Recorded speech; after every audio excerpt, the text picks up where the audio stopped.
Assalamualaikum warahmatullahi wabarakatuh dan selamat datang pada pembahasan soal-soal penalaran umum.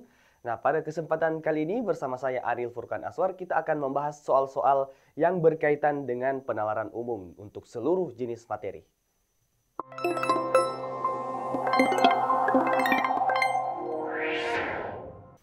Oke, kita akan lanjut lagi ke soal yang ketujuh, soal untuk penalaran deduktif selanjutnya. Oke, kalau misalnya teman-teman mau pause videonya, silahkan di pause dulu untuk menjawab soal selanjutnya.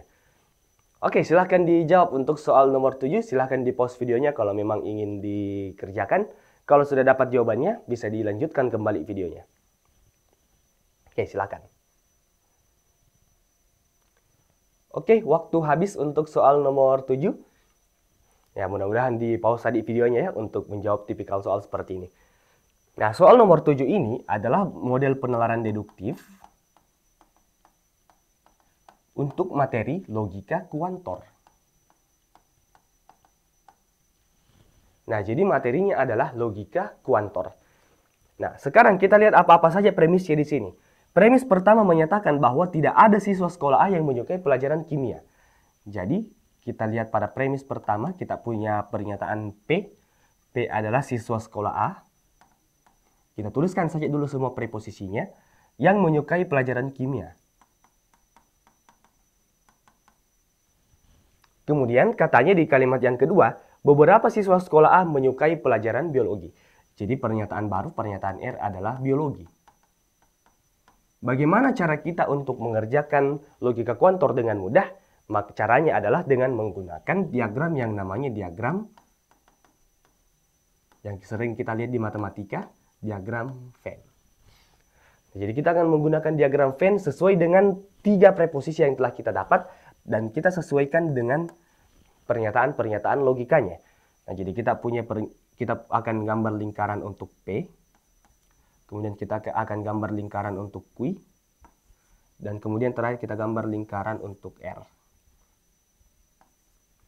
Nah, jadi kita punya 3 lingkaran di sini, kita punya untuk P, kita punya untuk Q, dan kita juga punya untuk R. Perbaiki sedikit dulu. Nah, sekarang katanya untuk premis yang pertama, untuk kalimat yang pertama, tidak ada siswa sekolah A yang menyukai pelajaran kimia. Jadi, tidak ada, bisa kita tulis sini, tidak ada P yang merupakan Q. Nah, jadi semua P yang merupakan Q itu akan kita hapus ya. Karena katanya tidak ada P yang menjadi Q atau tidak ada P yang menyukai pelajaran kimia. Oleh karena itu, semua P yang merupakan Q yang di bagian sini, ini akan kita hapus. Jadi yang saya arsir ini adalah daerah yang kita hapus ya. Nah, jadi daerah yang saya hapus ini sudah tidak bisa kita gunakan sebagai daerah penarikan simpulan karena katanya tidak ada yang menyukai pelajaran kimia. Nah, jadi yang saya arsir itu adalah daerah yang kita hapus.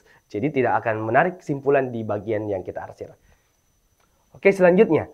Beberapa siswa sekolah A menyukai pelajaran biologi.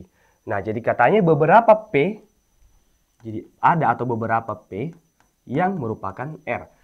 Atau ada siswa sekolah A yang menyukai pelajaran biologi. Jadi, yang A yang menyukai pelajaran biologi, kita akan berikan label dengan huruf X di sini ya. Nah, jadi kita akan berikan label huruf X. Jadi daerah X ini menyatakan P yang merupakan R ya. Nah, oleh karena itu, kalau kita menarik simpulan, maka kemungkinan simpulan itu akan berada di sekitar daerah X ya. Nah, sekarang kita akan lihat. Siswa yang tidak menyukai pelajaran biologi, menyukai pelajaran kimia. Nah, jadi kita sudah lihat di premis awal, tidak ada yang menyukai pelajaran kimia. Oleh karena itu, opsi A salah ya. Opsi A salah pada bagian yang terakhir. B. Semua siswa yang menyukai pelajaran biologi tidak menyukai pelajaran kimia.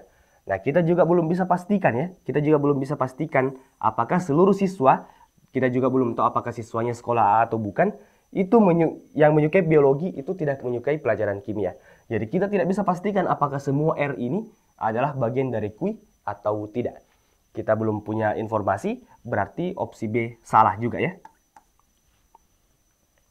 Kita lihat yang C, ada siswa yang suka biologi namun tidak menyukai pelajaran kimia. Nah, jadi kalau kita lihat dari garis-garis diagram Venn ini, kemungkinan ada R, ya, kemungkinan ada R di bagian sini yang merupakan bagian dari Q, ya. Jadi ada bagian R yang merupakan bagian dari Q, ya, di bagian sini. Yang saya arsir dengan warna hijau, ya. Atau mungkin saya arsir dengan warna kuning saja. Jadi bagian yang saya arsir dengan warna kuning ini adalah R yang merupakan bagian dari Q. Nah, jadi ada siswa yang menyukai biologi tapi tidak menyukai pelajaran kimia. Nah, jadi kita simpan saja dulu untuk yang C karena kita tidak menggunakan premis dari P, ya. Tapi bisa jadi benar, tapi kita simpan saja dulu. Kita lihat yang D, siswa yang tidak menyukai pelajaran biologi dan kimia itu bukan siswa sekolah A. Jadi kita tidak membahas siswa yang tidak merupakan sekolah A, ya. Jadi kita tidak bahas tentang ini, siswa yang bukan sekolah A. Jadi kita salahkan saja untuk opsi delta. Kita lihat yang E, siswa sekolah A yang tidak menyukai pelajaran kimia juga tidak menyukai pelajaran biologi. Nah, ini sudah jelas salah karena ada siswa sekolah A yang tidak menyukai pelajaran biologi. Oke, berarti jawaban yang tepat adalah jawaban C, ya. Ada siswa yang menyukai biologi namun tidak menyukai pelajaran kimia. Yang mana itu biologi yang tidak suka kimia? Yang pertama adalah bagian yang saya arsir kuning. Kemudian yang kedua adalah daerah X, ya. Karena daerah X ini adalah R yang tidak menyukai pelajaran kimia.